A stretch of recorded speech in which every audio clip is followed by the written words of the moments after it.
오늘은 목적 중심의 삶과 행복이라는 제목으로 말씀을 나누도록 하겠습니다. 어떤 드라마의 대사 중 한 내용입니다. 할아버지가 손자에게 수수께끼를 냅니다. 사람들이 다 갖고 싶어 하는데 무지 어려운 것.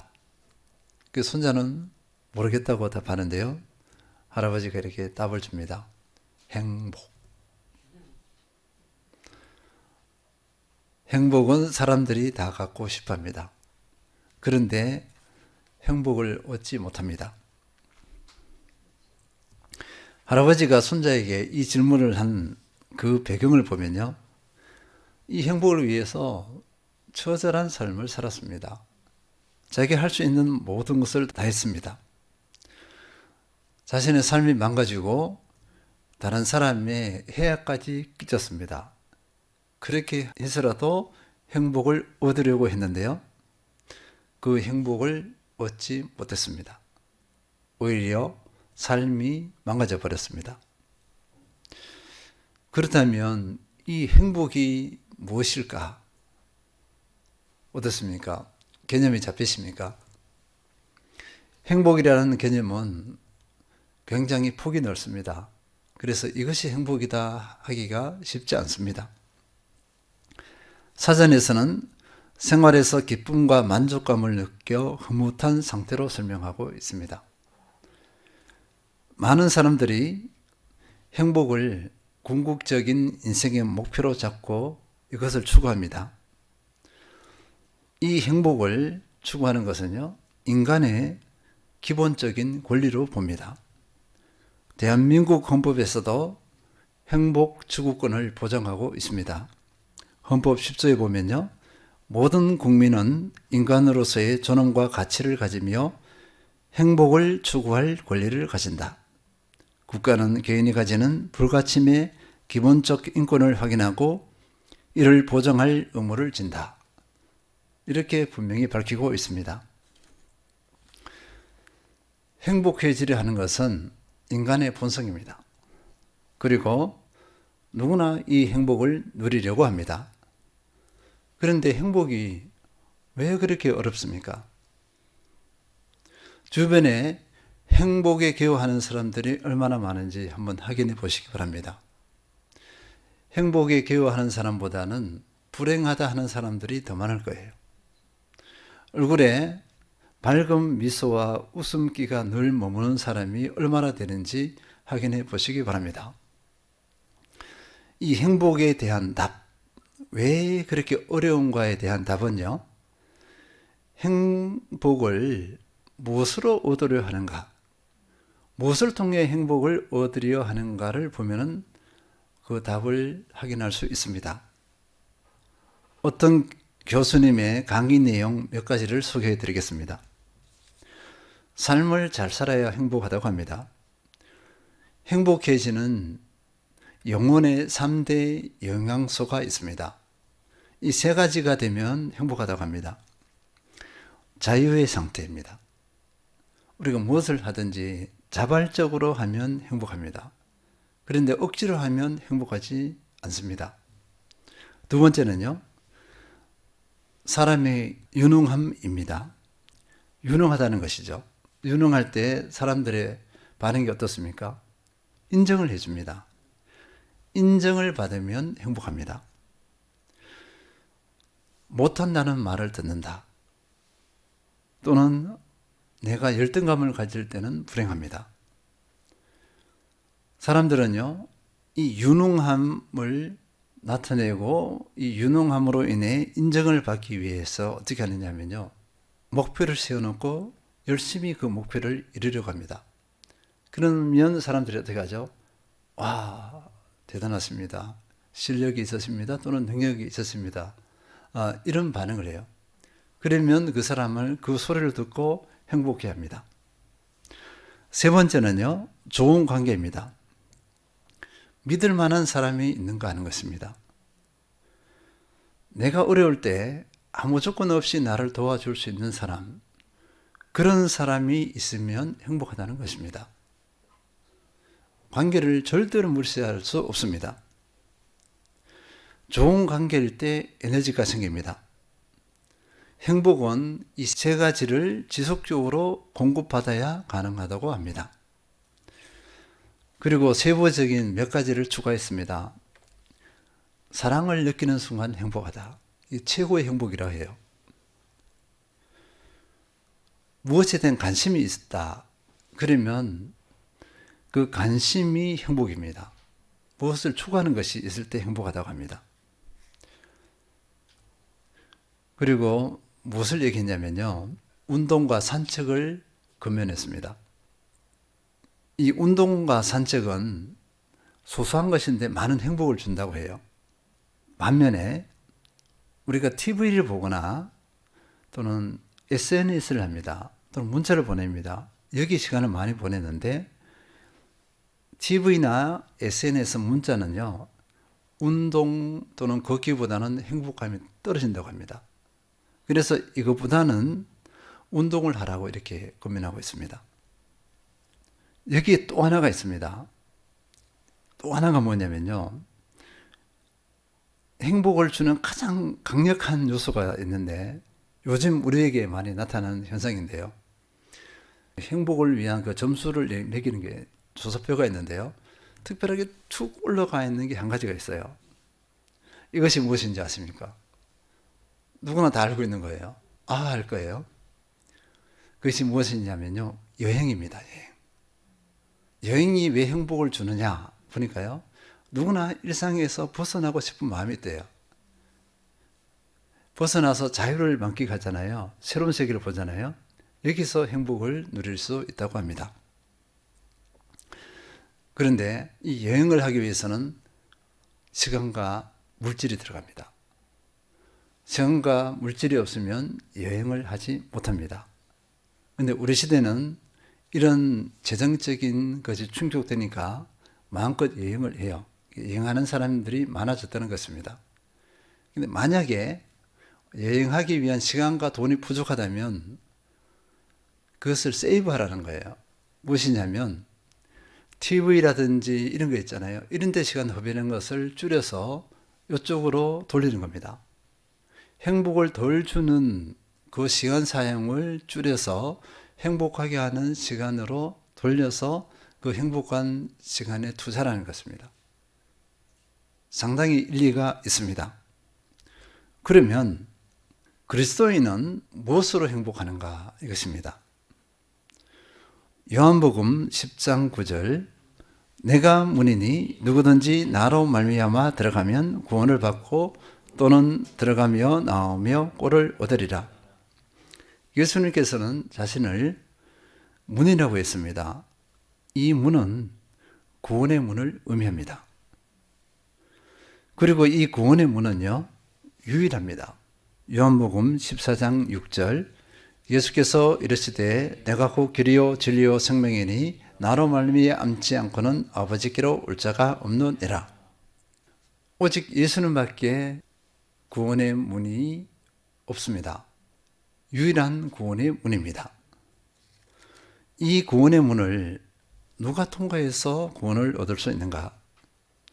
누구든지 나를 통해 들어가면 구원을 얻고 했습니다. 누구든지라는 것은요, 구원은 모두에게 열려 있습니다. 우리가 지난주에 성막 체험을 갔습니다. 성막의 그 출입문은 구원을 의미합니다. 그런데 그 구원의 문이, 그 출입문이 어느 정도 넓이냐 보면요, 10m입니다. 10m. 20규빗, 10m입니다. 네, 20규빗, 10m라는 것은 넓이가 아주 넓습니다. 우리가 문을 들어갈 때 보통 얼마나 될까요? 한 1m 될까요? 커봐야 1m 내지 1m 50입니다. 근데 10m는 엄청 넓습니다. 사람이 들어오기에 충분합니다. 떼거지로 몰려와도 다 들어갈 수 있습니다. 그런데요, 단 하나의 조건이 있습니다. 문은 넓어요. 근데 조건은요, 믿음입니다. 믿지 않으면 그 문을 통과하지 못합니다. 믿음으로 이 문을 들어선 사람들은요, 들어가며 나오며 꼴을 얻습니다. 이 꼴은요, 하늘의 것입니다. 하나님께서 주시는 축복을 의미합니다. 또는 행복이라 말하기도 해요. 요한복음 10장 10절에서 더 구체적으로 설명해 주고 있습니다. 도둑이 오는 것은 도둑질하고 죽이고 멸망시키려는 것뿐이요 내가 온 것은 양으로 생명을 얻게 하고 더 풍성히 얻게 하려는 것이라. 예수님께서 오신 이유, 성육신을 덧입고 인간의 몸을 덧입고 이 땅에 오신 이유는요 양으로 생명을 얻게 하는 것입니다. 그 구원을 받게 하는 것입니다. 하나님께서 예정하신 택하신 그 한 사람으로 구원받게 하기 위해서, 예수님의 양으로 구원받게 하기 위해서 오셨다는 것입니다. 두 번째 오신 목적은요, 더 풍성히 얻게 하려는 것이라 했습니다. 여기서 더 풍성이라고 했어요. 풍성하다는 것이 무엇을 의미하느냐 보니까요, 풍성은 충분한 만족을 의미합니다. 곧 충분한 행복이라는 것입니다. 예수님께서 오신 이유는 택하신 백성으로 양으로 충분한 행복을 누리게 하기 위해서 오셨다, 왔다, 이렇게 가르쳐주고 있습니다. 행복은요, 일상에서 얻는 소소한 만족들, 세상에서 많은 것을 소유해서 얻는 그 만족과는 다른 것, 그러니까 또 다른 것이 있다는 것입니다. 하나님께서 주시는 행복하고 이 땅에서 얻는 행복이 다르다는 것입니다. 사람들은 일반적으로 그 기준이 있습니다. 행복의 기준이 있는데요, 그 소박한 기준을 나눠보도록 하겠습니다. 우리는 이것에 대해서 인간과 하나님을 공부하면서 이미 많이 나눴습니다. 먼저 부입니다. 부. 누구나 어느 정도 부를 가져야 행복하지, 가난하면 행복하지 않다고 생각해요. 최소한 빚지지 않고 내가 원하는 것을 살 수 있어야 한다. 소박한 소망입니다. 소박한 기준이라 볼 수 있습니다. 두 번째는 권력입니다. 내가 지시한 것을 따라주는 사람이 한 사람이라도 있으면 된다 이거죠. 아주 소박합니다. 큰 권력이 아니에요. 명예는요, 내가 열심히 한 것에 대해서 누가 인정해 주면 된다 이것입니다. 내가 열심히 했는데 사람들이 손가락질해요. 그러면 행복을 느끼지 못합니다. 그리고 조금 전에도 말씀드렸지만 이제 살만하니까 여기서 추가합니다. 건강해야 합니다. 건강하지 않으면 행복감을 느끼지 못합니다. 갈등하고 불행해합니다. 또 하나 있죠. 여행. 조금 전에 말씀드렸듯이 이 행복 전문가 교수님께서 최고의 행복도라고 했던 여행입니다. 이 여행인데요, 내가 빚지지 않고 내가 울적할 때 한번 시간에도 구애받지 않으면서 마음껏 여행 갔다 올 수 있는 것, 뭐 한 달이 아니라 1박 2일이라도 훌쩍 갔다 올 수 있는 그런 상태가 되면 행복할 것 같아 하는 분들이 많습니다. 아주 소박한 기준입니다. 그런데요, 위의 것, 이런 것들을 아무리 많이 가져도 만족하지 못합니다. 행복해 하지 않습니다. 소박한 기준이 아니라 과한 기준으로 충족되어져도 행복하지 못합니다. 많이 가질수록 반대로 공허함을 더 많이 가져요. 헌법이 보장하는 기본권이 실현되고 최소한의 삶이 보장된다고 하더라도 만족하지 못합니다. 행복하지 못합니다. 사람들은 비교를 합니다. 비교를 해서 나보다 더 많이 가진 사람이 있으면 불행하게 생각합니다. 조금 전에 나눴던 영혼의 3대 영양소로 하는 자유의 상태, 그리고 유능함으로 인정을 받습니다. 그리고 좋은 관계를 유지합니다. 그래도 궁극적인 행복을 얻을 수 없습니다. 하나님께서는요, 인생에게 이런 것들로 궁극적인 행복을 얻도록 그렇게 사람을 창조하지 않으셨기 때문입니다. 이런 것들에 궁극적인 행복을 두지 않았습니다. 하나님께서는요, 궁극적인 행복, 세상 모든 것으로도 가질 수 없는 행복을 어디에 두었냐면요, 인간의 존재 이유와 목적에 두었습니다. 인간의 존재 이유와 목적에 두었다는 것은요, 사람이 자신의 존재 이유와 목적대로 삶을 살면 행복하다는 것입니다. 이것을 충족시키지 못하면 세상 어떤 것을 다 얻더라도 행복하지 못합니다. 세상 것으로 행복해 하는 것은 거짓 행복이라 할 수 있습니다. 순간적이에요. 지속하지 못합니다. 그리고 영원으로까지 가지 못합니다. 그런데요, 인간의 존재 이유와 목적을 이루게 되는 행복은요, 순간이 아니라 지금부터 해서 쭉 영원까지 갑니다. 하나님께서 인간을 창조하신 목적, 여기서 인간의 존재 이유와 목적은 하나님께서 인간을 창조하신 목적과 그 이유입니다. 이 목적과 이유는요, 사람 스스로 그것을 형성해내는 것이 아닙니다. 사람은 단지 어떤 목표를 세워놓고 그 목표를 성취하기 위해서 다름질할 뿐입니다. 목표로 만족하고 목표 성취로 행복을 느낄 뿐이다. 이렇게 정의할 수 있습니다. 순간적인 자기 만족에 불과합니다. 사람은 하나님께서 창조하신 그 목적대로 살면 궁극적인 행복을 누릴 수 있습니다. 하나님께서 창조하신 목적을 추구하며 산다면 행복을 반드시 누릴 수 있다는 것입니다. 그런데 많은 분들이 이 부분에 대해서 그렇게 중요하게 여기지 않고 이것을 받아들이지도 않습니다. 세상의 것으로 만족을 얻으려 해요. 이 삶을 추구하는 것을 뭐라 하냐면요, 목적 중심 삶이라고 합니다.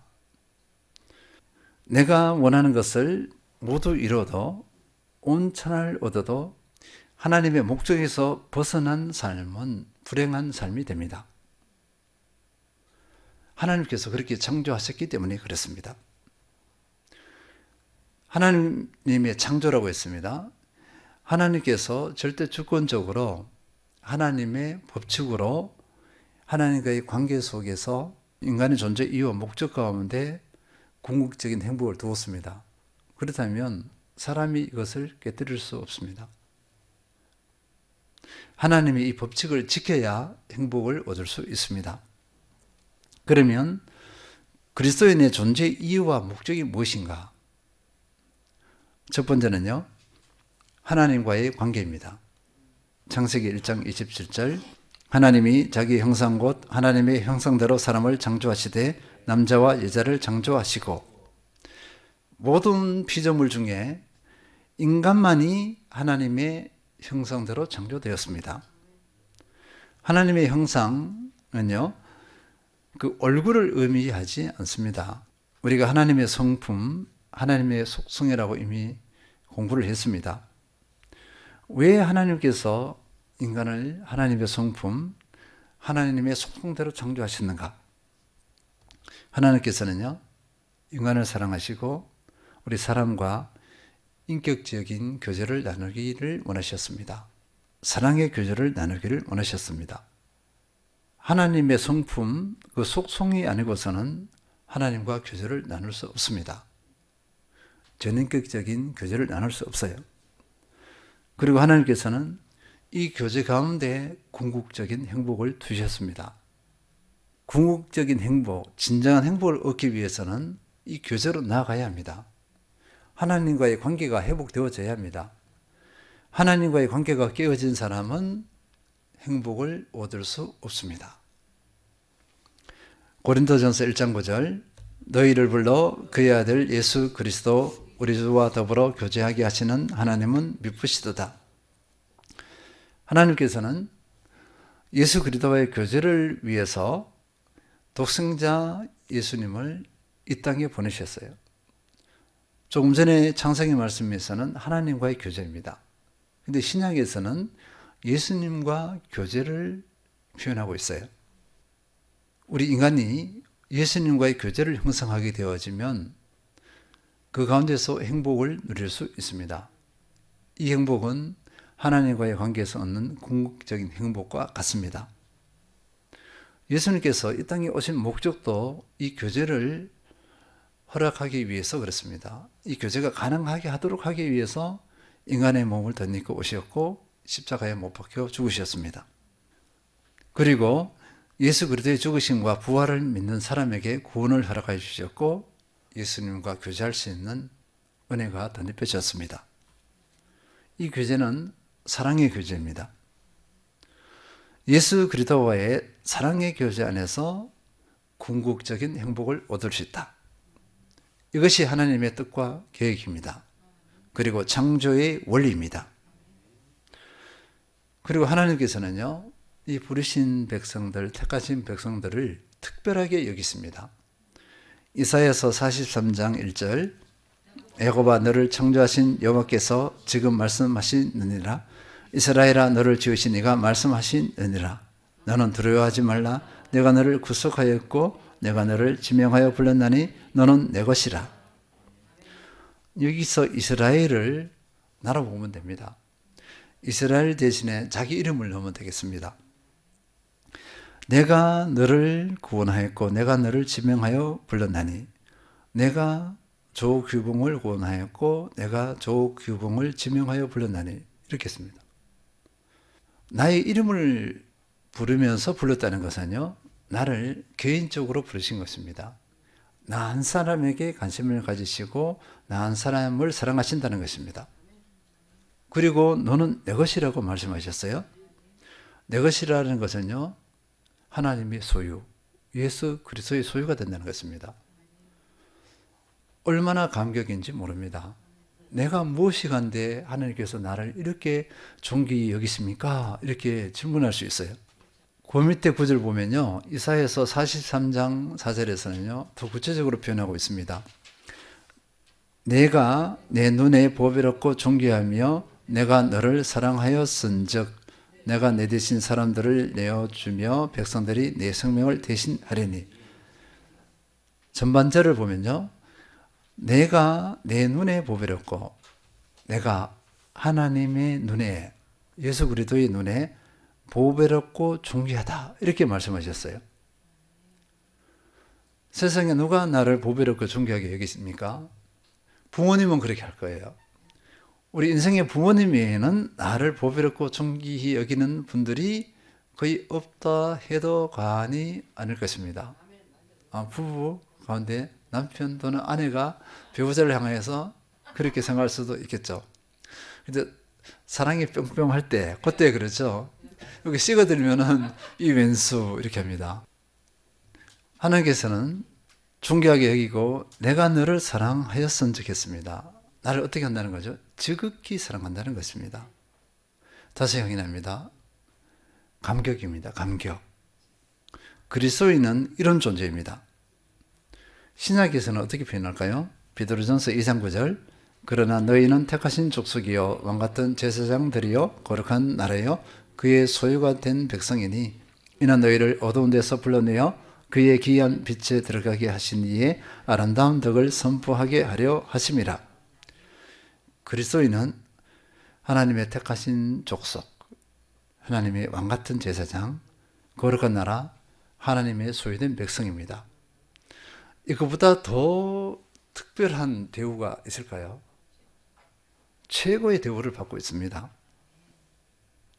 하나님께서는 믿음의 사람을 이렇게 특별하게 여기십니다. 이것을 믿음으로만 받아들이면, 믿기만 하면 어떻게 될까요? 그 사람은 높은 자존감을 형성할 것입니다. 세상 그 무엇과도 바꿀 수 없는 은혜이자 특권입니다. 복 중의 복입니다. 이런 존귀함을 받으면서 하나님과 교제하고 예수님과 교제합니다. 이것이 믿음의 사람의 존재 이유이자 목적입니다. 이 부분에 대해서 많은 그리스도인들이 막연하게 생각하는 경우가 많아요. 구체적으로 받아들이질 않습니다. 이걸 제외하고 다른 무엇을 추구해요? 세상에서 성공을 하고 믿음의 사람으로서 영향력을 주고 이렇게 합니다. 아니에요. 절대로 그러하지 않습니다. 이것을 제어하고 뭔가 이루겠다는 것은요, 거짓 것이 됩니다. 어둠이 될 수 있어요. 자기 만족이 될 수 있습니다. 하나님과의 관계 속에서 그것을 추구하면 괜찮아요. 관계가 전제된 다음에 그렇게 하면 됩니다. 하나님 관계를 빼뜨리고 다른 것을 추구하는 것은 어두움의 요소가 많습니다. 결코 행복을 얻지 못합니다. 그러면 교제를 어떻게 할까요? 교제는요, 말씀으로 교제합니다. 요한복음 5장 39절, 너희가 성경에서 영생을 얻는 줄 생각하고 성경을 연구하거니와 이 성경이 곧 내게 대하여 증언하는 것이니라. 성경은 예수님을 증언합니다. 하나님을 증거합니다. 그렇다면 우리는 이 말씀을 사모할 수밖에 없어요. 듣기, 읽기, 공부, 암송, 묵상의 방법들이 있습니다.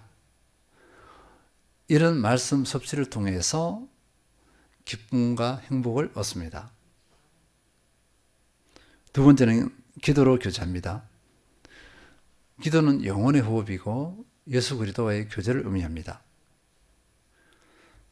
예수님과의 교제이기 때문에 기도는 간절해야 하고 그리고 기도의 깊이와 넓이를 더해야 합니다. 결국 이 기도를 통해서 기쁨과 행복을 얻습니다.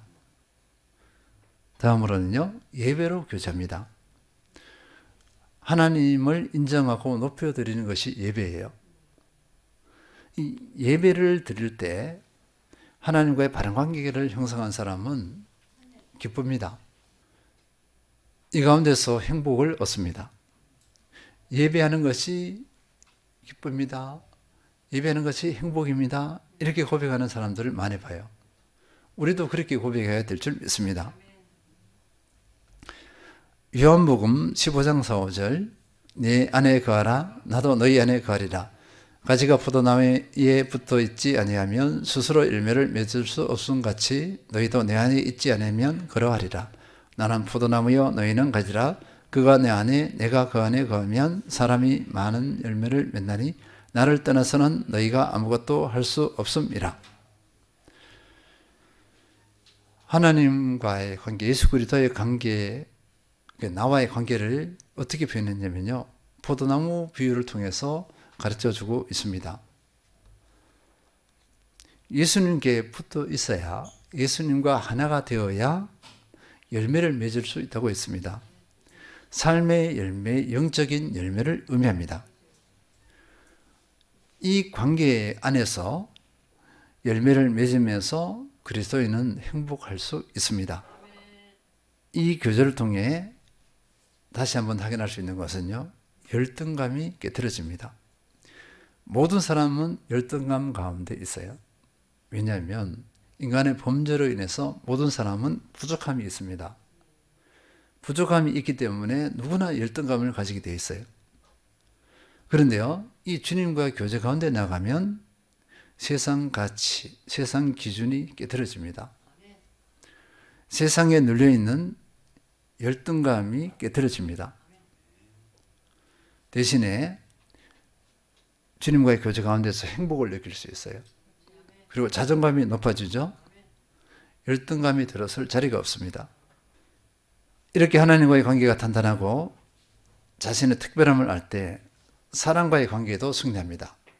하나님과의 관계는 사람 관계에도 승리할 수 있습니다. 아름다운 관계를 이룬다는 것입니다.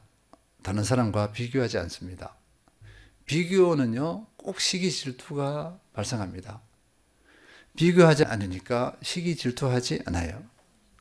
다른 사람을 함부로 하지 않습니다. 다른 사람에게 무례하지 않습니다. 다른 사람을 사랑하고 존중합니다. 사람과의 좋은 관계가 형성되어질 때 행복함이 더해집니다. 배가가 됩니다. 이것도 하나님께서 주신 축복이라 할 수 있습니다. 이제 우리가 두 번째 살펴볼 것은요. 그리스도의 존재의 이유와 목적의 두 번째는요. 사명입니다. 사명. 베드로전서 2장 9절. 그러나 너희는 택하신 족속이요 왕같은 제사장들이요 거룩한 나라요 그의 소유가 된 백성이니 이는 너희를 어두운 데서 불러내어 그의 기이한 빛에 들어가게 하시니 아름다운 덕을 선포하게 하려 하심이라.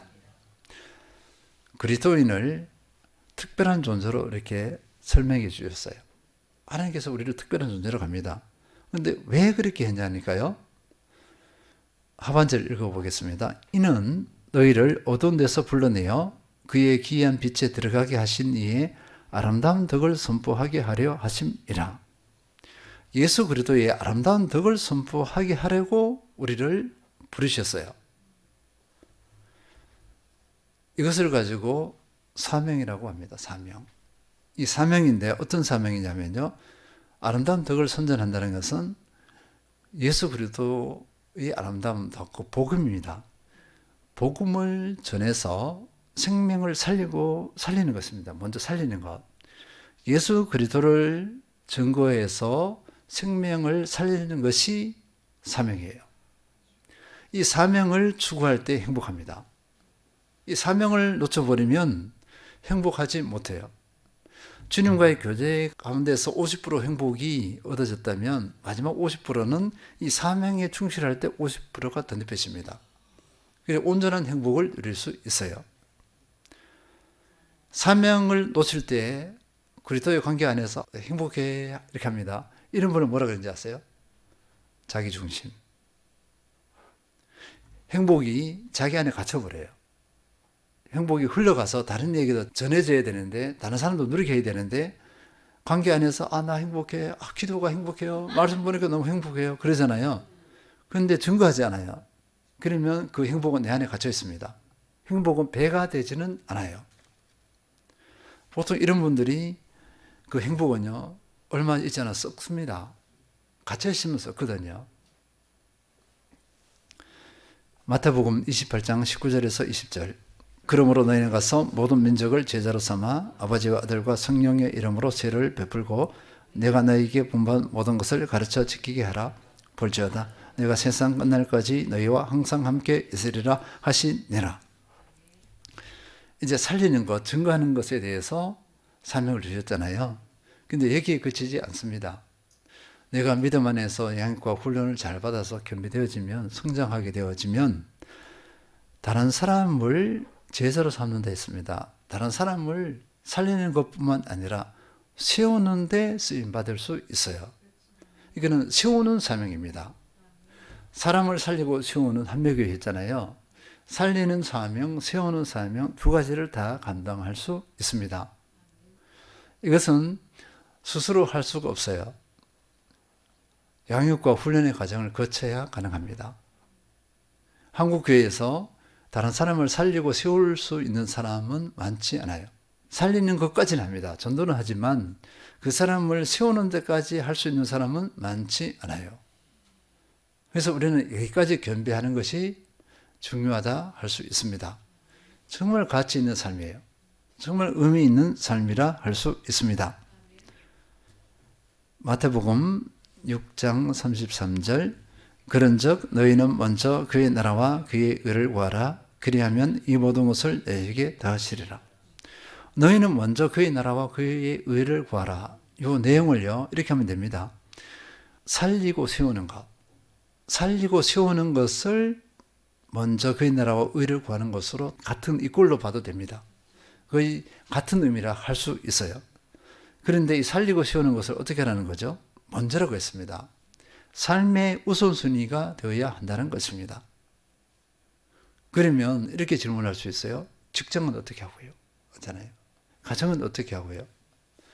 삶의 우선순위가 가정을 붙잡습니다. 삶의 현장을 붙잡게 되어 있어요. 삶의 우선순위가 가정을 윤택하게 하고 삶의 현장을 윤택하게 합니다.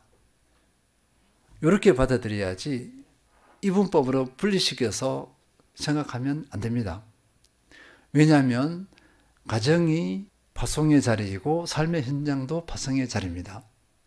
교회에서 파송하는 것이 가정이고 파송하는 것이 삶의 현장이에요. 그러면 다 연결이 되어 있습니다. 우리는 이런 개념을 가지고 삶의 현장과 가정을 바라보아야 합니다. 그 결과는요, 이 모든 것을 너희에게 더하시리라. 하나님께서 이 모든 것을 더하시는데 이 모든 것의 내용은요, 어떤 내용인지 몰라요. 우리가 상상할 수 없는 그런 은혜들이 넘쳐날 수 있습니다. 어떤 사람에게 지위가 필요하면 그 지위를 이루세요. 성취시켜 주십니다. 물질이 필요하면 물질을 더해 주세요. 그런데 조건은요, 우선순위가 되어야 됩니다. 하나님과의 관계, 그리고 사명이 우선되어져야 합니다. 그 다음에 이것이 덧입혀집니다. 이것은 내가 이룰까요? 아니요. 하나님께서 하십니다. 그래서 나는 내 삶을 하나님께 맡겨드리고 순종하기만 하면 돼요. 이것은 이론이 아니에요. 실체입니다. 실체. 내가 그렇게 하기만 하면 돼. 그러면 하나님께서 이루시는 그 복을 다 누릴 수 있습니다. 정리하겠습니다. 누구나 행복을 추구합니다. 때로는 세상의 것으로 또는 이것 다른 것으로 추구합니다. 그러나 궁극적인 행복을 얻을 수 없습니다. 하나님께서 궁극적인 행복을 얻는 그 조건을 두셨기 때문입니다. 그 조건은 첫 번째가 하나님과의 관계입니다. 하나님과의 관계, 예수 그리스도의 관계가 온전해질 때 행복할 수 있습니다. 두 번째는 사명입니다. 우리를 부르신 목적입니다. 이 사명을 온전히 이룰 때, 살리고 세우는 사명을 이룰 때 우리는 행복할 수 있고 하나님께서 어떻게 역사하는지를 다 맛볼 수 있습니다. 이사야서 43장 4절, 내가 내 눈에 보배롭고 존귀하며 내가 너를 사랑하였은즉. 베드로전서 2장 9절, 그러나 너희는 택하신 족속이요 왕같은 제사장들이요 거룩한 나라요 그의 소유가 된 백성이니 이는 너희를 어두운 데서 불러내어 그의 귀한 빛에 들어가게 하신 이의 아름다운 덕을 선포하게 하려 하심이라. 부르심의 목적과 이유를 온전히 깨닫고 하나님과의 관계 승리, 사명에 승리하셔서 궁극적인 행복, 참 행복을 풍성히 누리시는 모든 성도님들 되시기를 축원드립니다.